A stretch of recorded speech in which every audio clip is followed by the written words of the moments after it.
Now, unlike traditional shared hosting, where you're renting space on a server shared with other people, with Cloudways, you're configuring your own virtual private server.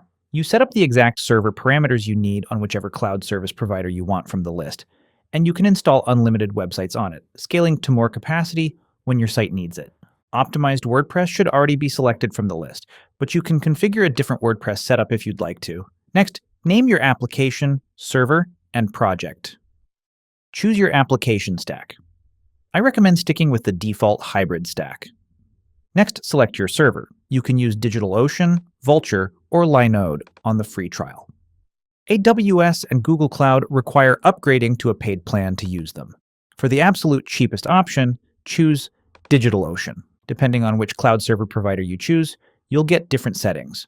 But if you're following along for the cheapest option, I recommend starting with Basic for the server type and choosing 1 or 2 gigabytes to get started. You can easily scale up to more capacity when you need it later.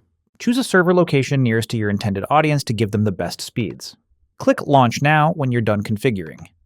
You may be presented with some optional plugins, but you can click Skip for now and install the plugins you want later. Now this will take a few minutes as Cloudways sets up your server. I'll fast forward to when it's completed. When it's done, let's check out your live WordPress website.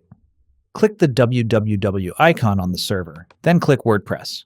This will open your WordPress Access Details page.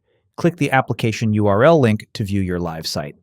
It's very basic, but it's live on the internet.